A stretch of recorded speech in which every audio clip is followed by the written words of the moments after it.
está orientada al desafío que tenemos todos nosotros ante la presión que el mundo ejerce sobre los cristianos, ¿no? Sobre los que queremos guardar la fe.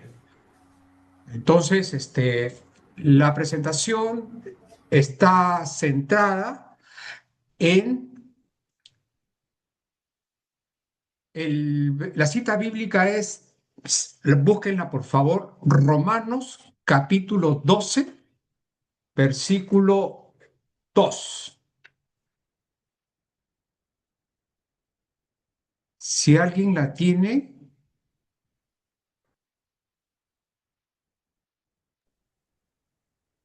No os conforméis a este siglo, sino transformaos por medio de la renovación de vuestro entendimiento, para que comprobéis cuál sea la buena voluntad de Dios, agradable y perfecta. gracias, Toño. Acá el desafío de lo que Pablo nos exhorta es ver quién está moldeando nuestra vida, ¿no? Nos dice, no os conforméis a este siglo, sino transformaos por medio de la renovación de vuestro entendimiento. Hay dos verbos, conformarse y transformarnos, ¿no? Entonces, esta es la disyuntiva que nosotros tenemos con estos dos hechos, con estas dos actividades que ocurren en nuestras vidas, ¿no? Si nos detuviéramos a analizar los casos que hoy vemos de falta de integridad, veríamos que muchos de ellos fueron fruto de presiones ejercidas sobre aquellos que terminaron comprometiendo sus principios y valores. El mandato que vemos en este versículo es precisamente no ceder ante la presión, no tomar la forma que el mundo nos quiere dar. La palabra nos exhorta a que seamos transformados por la verdad de Dios y el proceso de transformación comienza en nuestra mente. Notemos que el proceso de transformación es paralelo al proceso de no adaptación y cómo estos verbos están en tiempo presente. La idea es de que estas dos acciones deben ocurrir de manera simultánea en todo el tiempo. El proceso de transformación de la mente requiere más que una simple lectura diaria de la Biblia. Necesitamos reflexionar, meditar lo que dicen las Escrituras de manera que estas verdades puedan transformarnos. Esto es muy importante, hermanos. No solamente estar expuestos a la palabra de Dios, sino ir a esa fuente de conocimiento y apropiarnos de las verdades, ¿no? Ahí contenidas. Si prestamos atención a la manera como Cristo enseñó, nos daremos cuenta que sus enseñanzas estimulaban a la meditación. Él enseñó mediante parábolas que movían al individuo a reflexionar y meditar en el contenido y el significado de lo que había escuchado. ¿Quién está moldeando nuestra vida, no? La arcilla nunca decide su propia forma. El molde la determina. Es por eso que el apóstol Pablo comienza diciendo, no os amoldéis a este siglo. La palabra original literalmente significa adaptarse al molde de otro. El problema no es si estamos siendo moldeados. Todos estamos siendo moldeados. La verdadera pregunta, ¿quién sostiene nuestro molde? O sea, todos estamos expuestos a una presión, pero ¿a quién dejamos que nos moldee? Además de reflexionar y meditar, también debemos poner en práctica aquello que estamos leyendo al pasar el tiempo en la palabra. Si no actuamos sobre alguna verdad a la cual hemos sido expuestos, esta no se hará parte de nosotros. Esto es lo que les comparto, hermano. Si no actuamos, de nada sirve. Perdón. La transformación de nuestra mente requiere exposición a la verdad de Dios, reflexión y acción. Tanto la reflexión como la meditación son parte importante en el proceso de transformación de nuestra mente. Tenemos que entender, hermanos, que nuestra mente es como una, o sea, como una plastilina y está constantemente siendo moldeada, ¿no? Ya sea por lo que leemos, lo que vemos, lo que escuchamos, lo que reflexionamos, de todo el entorno, nuestra mente se va moldeando, ¿no? Cuando nuestra mente está siendo conformada de acuerdo con este mundo, esto es lo crítico, lo que ocurre es que nuestros pensamientos, nuestras ideas, nuestra forma de hablar, de actuar, de vestir y de medir las cosas comienzan a cambiar. Estos cambios son evidencia de que nuestra mente ha dejado de ser bíblica y ha pasado a ser mundana. Hoy más que nunca, aquellos que se oponen a la verdad están tratando de hacer todo lo posible para presionar a los cristianos a la toma, a la forma que el mundo, con el fin de hacernos renunciar a nuestras convicciones. Qué importante es esto, hermano. Hay gente, aunque parezca increíble, hay gente que consciente o inconscientemente está queriendo moldearnos, ¿no?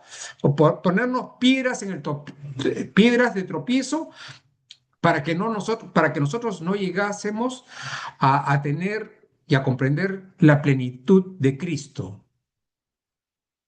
Por eso necesitamos llenarnos de valor, apoderarnos de las verdades contenidas en la palabra de Dios para poder sostenernos en medio de las fuertes olas que hoy día golpean nuestra fe cristiana.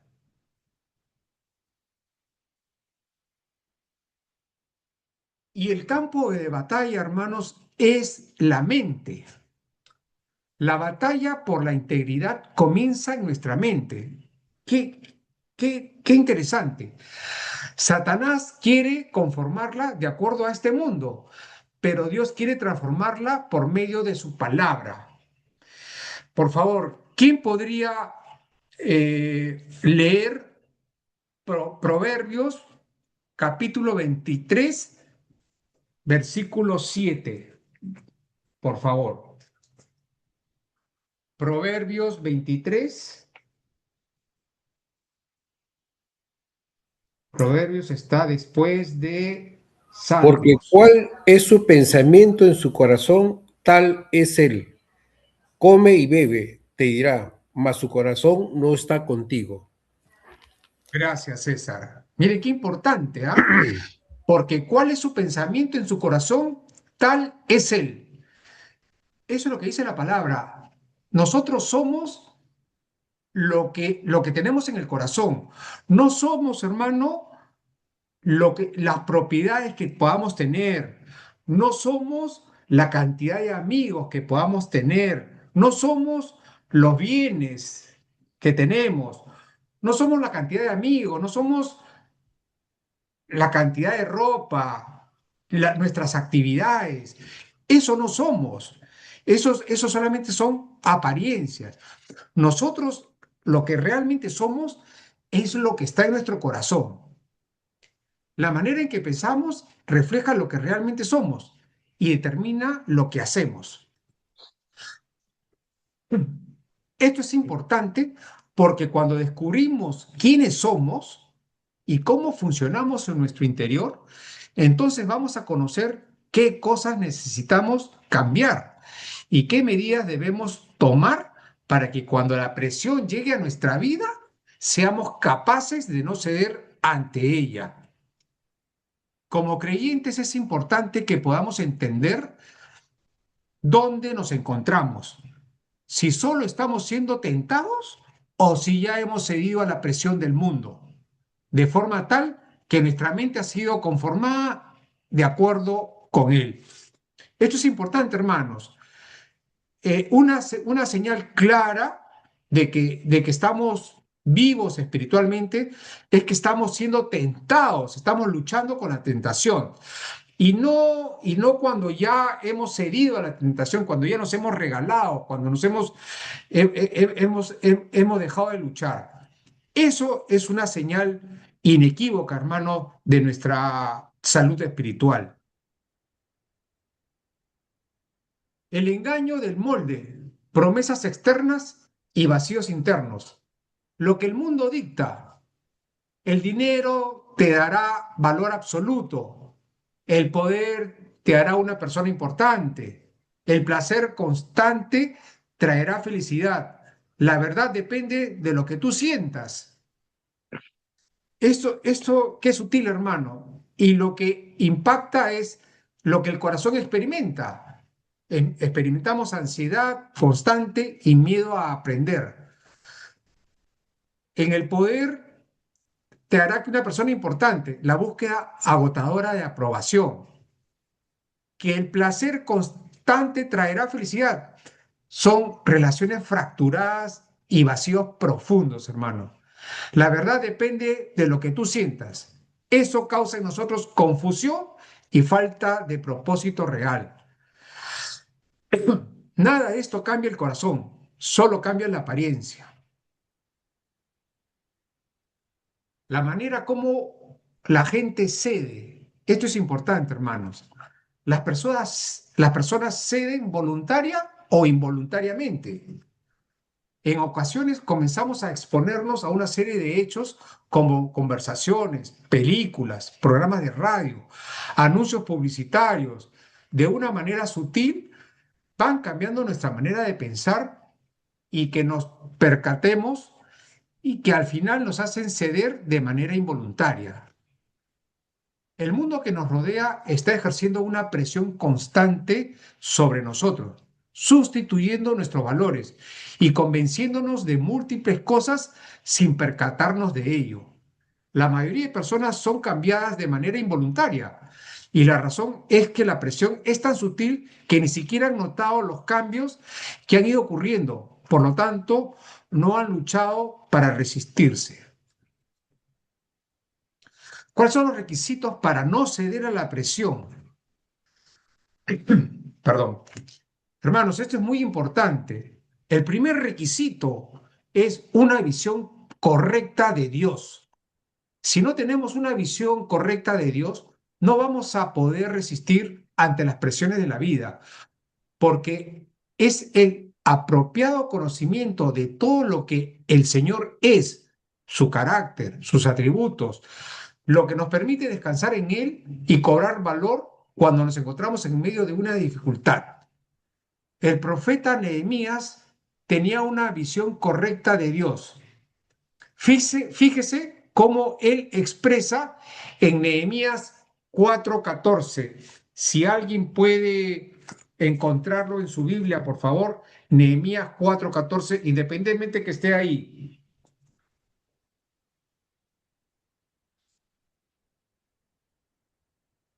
Nehemías está después de Jeremías. No, perdón. Voy a leer, ¿ok, Aldo? Ya, dale. Nehemías 4:13, ¿no? 14. Ah, perdón, 4:14. 4:14. Ok, la palabra dice, después miré y me levanté y dije a los nobles y a los oficiales y al resto del pueblo, no temáis delante de ellos, acordaos del Señor grande y temible, y pelead por vuestros hermanos, por vuestros hijos y por vuestras hijas, por vuestras mujeres y por vuestras casas. Gracias, Alberto. Miren, hermanos, el profeta Nehemías estaba liderando lo que era la reconstrucción de los muros de la ciudad, ¿no? Y había una crisis en ese momento, ¿no? Porque habían enemigos de Israel, ¿no? que se burlaban de la obra que ellos estaban emprendiendo, ¿no? Entonces Nehemías los arengó y les dijo, me la... y después miré y me levanté y le dije a los nobles y a los oficiales, a toda a la gente que estaba en una posición de liderazgo y al resto del pueblo también, no temáis delante de ellos, se refería a los escarnecedores, ¿no? Acordaos del Señor grande y temible y pelead por vuestros hermanos, por vuestros hijos y por vuestras hijas, por vuestras mujeres y por vuestras casas. Nehemías invita al pueblo a animarse, los exhorta a que confíen en Dios, a acordarse de la grandeza de Dios, a luchar confiando de que ese Dios grande y temible estaría con ellos. Es importante resaltar, hermanos, que dice la cita bíblica que Nehemías, cuando reunió al pueblo, el pueblo estaban trabajando, levantando los muros, pero todos estaban armados, tenían sus espadas, ¿me entiende? Para estar alertas y atentos si venía cualquier amenaza de los enemigos de Israel. El problema de la humanidad no comienza afuera, comienza adentro, en el corazón. La solución a nuestro vacío no comienza poniendo reglas externas sobre nosotros, comienza recibiendo un corazón completamente nuevo. Jesús no vino a mejorar personas, vino a darles una nueva vida. Ese es el problema de la humanidad, hermano. No es el problema de la crisis climática, ni el precio del petróleo, ni, ni la tecnología, ni la inteligencia artificial. El problema, hermanos, es el corazón del hombre, nuestro corazón, ¿no? Y, y para eso vino Cristo, vino para cambiar nuestro corazón, ¿no? Nuestros pensamientos y emociones están en una esfera más afuera y después están nuestros hábitos de conducta, pero lo neurálgico es el corazón, porque del corazón salen los malos pensamientos, dice Mateo 15. Requisitos para no ceder a la presión. Otro requisito importante es el temor de Dios. En la vida de Nehemías encontramos un ejemplo de alguien que no cedió a la presión, pero los primeros gobernadores que fueron antes de mí abrumaron al pueblo. Así les habló Nehemías a sus compatriotas, ¿no? Porque los gobernadores anteriores se habían aprovechado del pueblo y tomaron de ellos por el pan y por el vino más de 50 ciclos de plata. Y aún sus criados se enseñoreaban del pueblo. Pero yo no hice así, dice Nehemías, a causa del temor de Dios. La manera en que estos gobernadores se habían conducido ejercía una presión indirecta sobre Nehemías o constituían una tentación, pero a pesar de esto, Nehemías pudo resistirse porque existía en él un temor de Dios. Hermanos, eso también influye en nosotros, porque nosotros ya a esa edad tenemos, vemos hacia el pasado, vemos también con mucha frustración cómo nuestros gobernadores, nuestras autoridades han, nos han defraudado nuestras expectativas, ¿no? Entonces, eso también nos hace desconfiados. Eso también, en cierta forma, nos moldea de una manera negativa, nos quita el aliento, nos quita las ganas de emprender, de hacer las cosas correctas, porque vemos cómo algunos se llevan las cosas fáciles, ¿no? Cuando nosotros queremos las cosas correctas. Veamos cuáles son las consecuencias de la ausencia de temor de Dios en la vida de una persona. Miren, hermanos, esto es crítico. Una persona que no tiene temor de Dios, su propia transgresión lo engaña en cuanto a su iniquidad y no le permite verla tal como tal, ni tampoco llegar a aborrecerla. O sea, está cauterizada su mente, ¿no? Las palabras de su boca son iniquidad y engaño. Deja de ser sabio, también deja de hacer el bien. Cuando el temor de Dios se va, le perdemos miedo al pecado. Y cuando le perdemos miedo al pecado, cedemos con facilidad ante la presión. Una íntima relación con Dios es uno de los requisitos importantes para no ceder a la presión. No hay manera en que podamos resistirnos a la presión si nuestra relación con Dios no es íntima, continua, sana y creciente, porque la presión que recibimos será mayor y más fuerte que la relación que tenemos con Él. Daniel 6 del 10 al 11. ¿Alguien puede, por favor, ubicar esta cita bíblica? Daniel 6.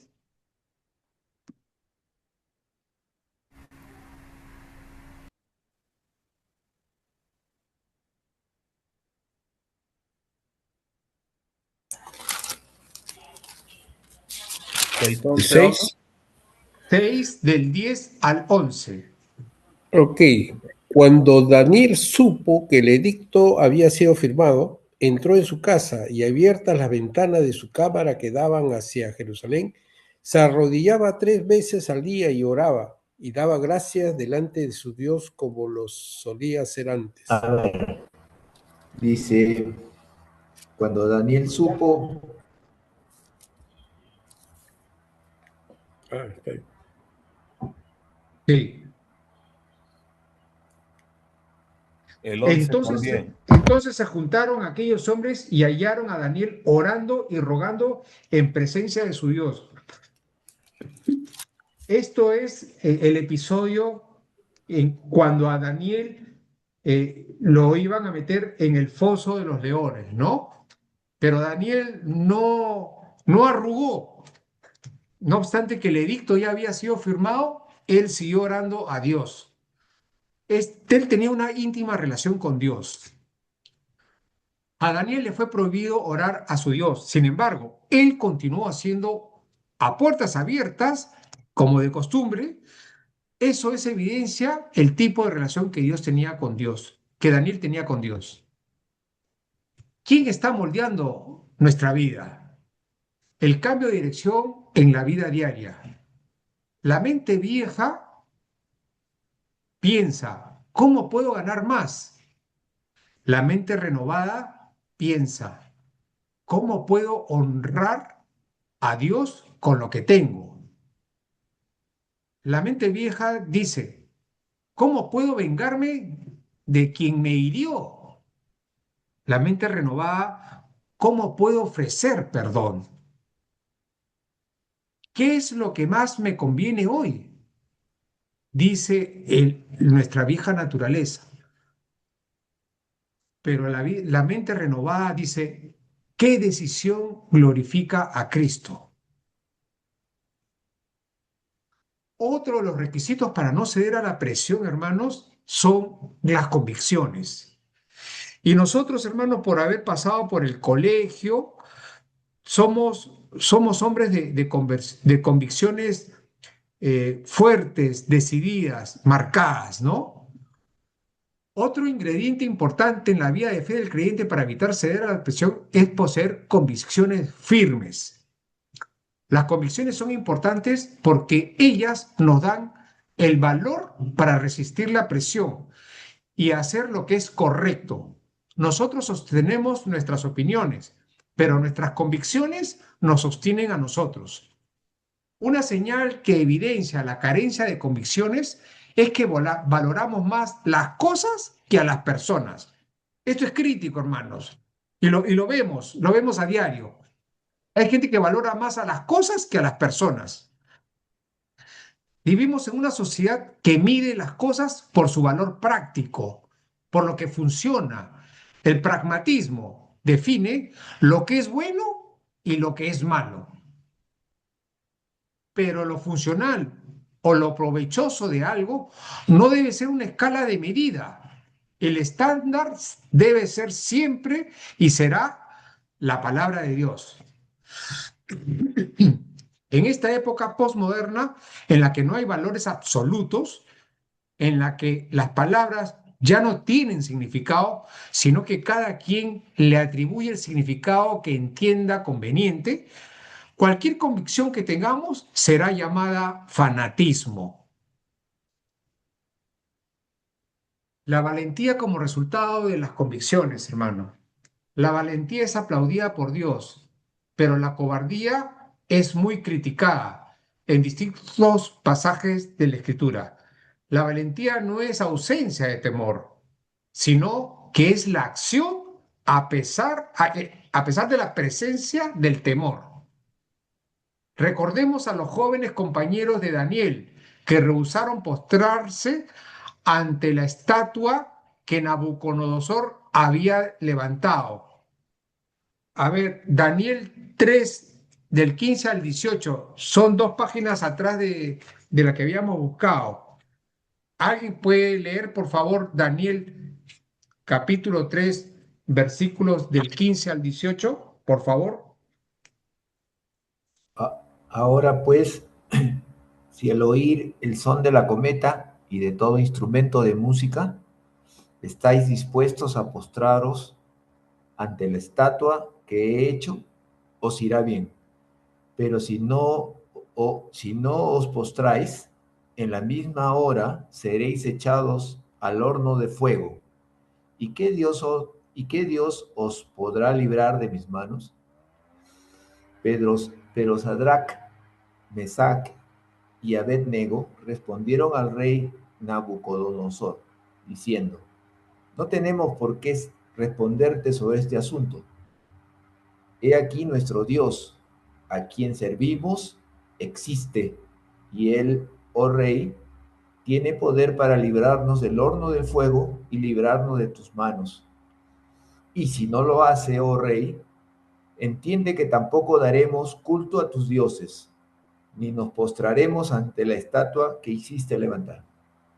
Tremendo, hermanos, este pasaje. Miren estos jóvenes al rey Nabucodonosor, hermano, cómo le responden y se resistieron postrarse ante esa estatua que Nabucodonosor había levantado. Otro requisito para no ceder a la presión es la madurez emocional. Esto es crítico, hermanos. El nivel de madurez emocional de nosotros juega un papel importante en cómo enfrentamos las dificultades en nuestras vidas. Una baja autoestima o amor propio, las inseguridades, la falta de significado y el miedo al rechazo son varias de las razones que pueden llevar a una persona a ceder ante la presión. No es la psicología la que nos va a sanar, sino una relación íntima con Dios. Eso nos traerá completa sanidad y nos permitirá vivir de un modo correcto sin necesidad de ceder a ningún tipo de presiones. Esa es la paradoja de la fuerza humana.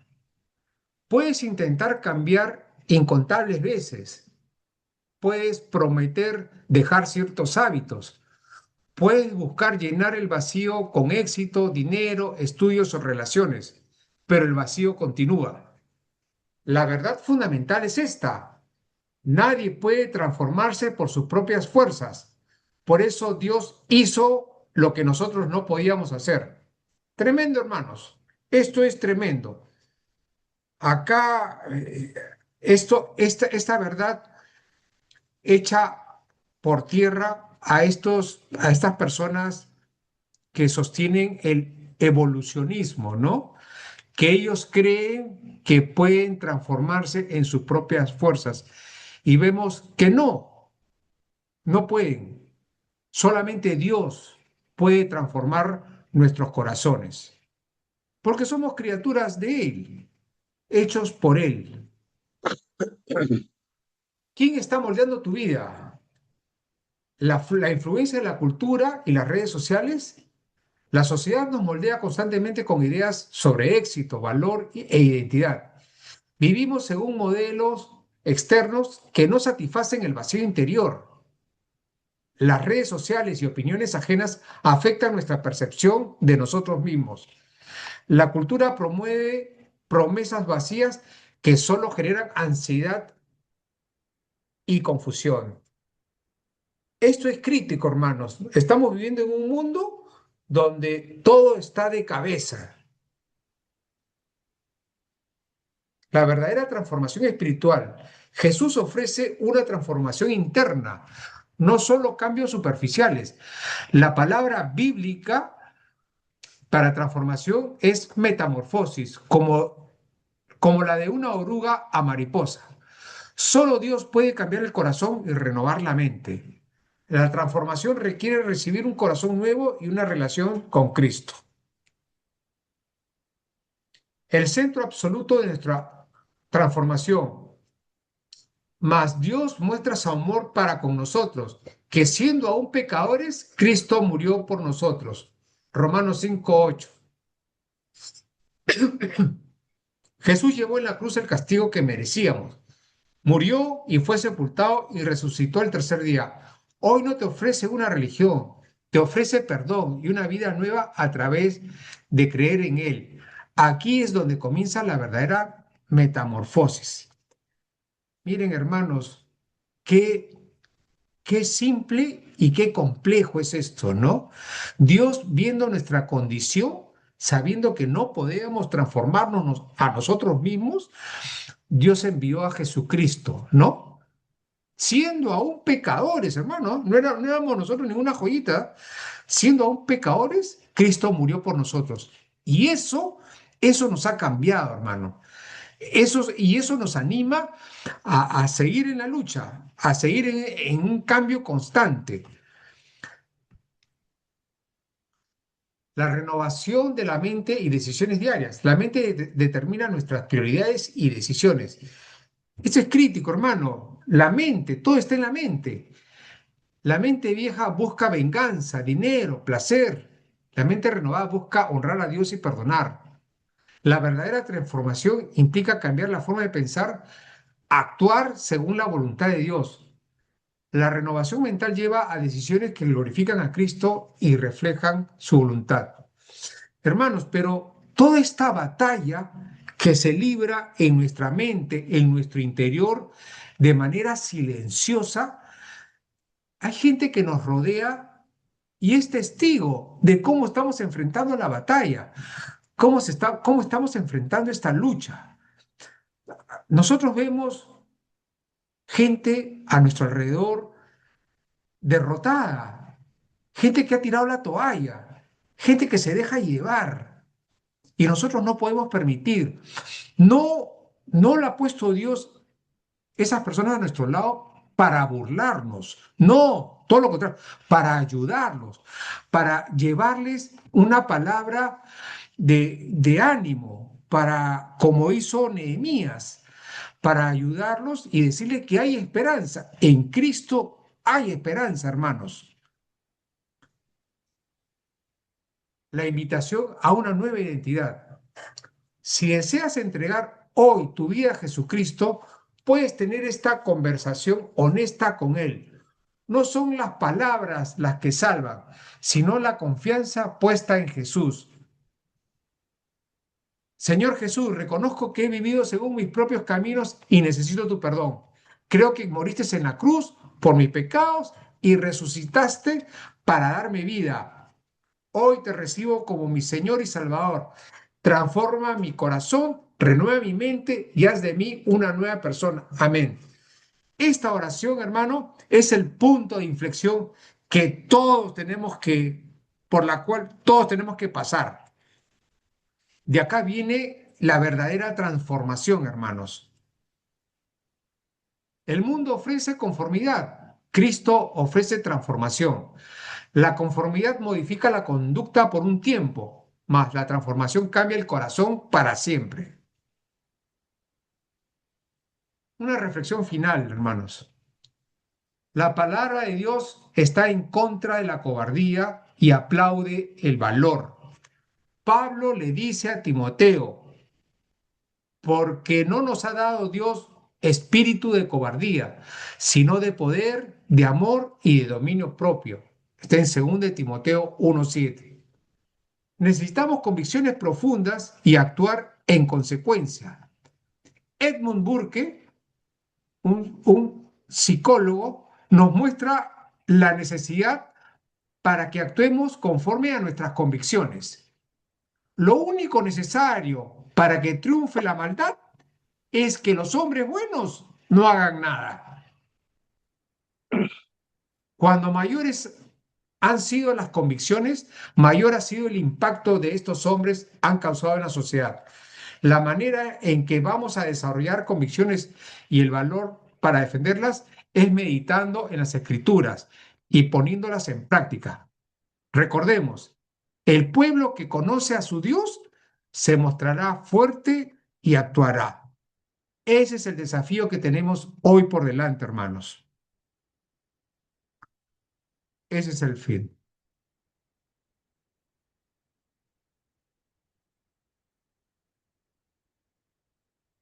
Espero, hermanos, que este compartir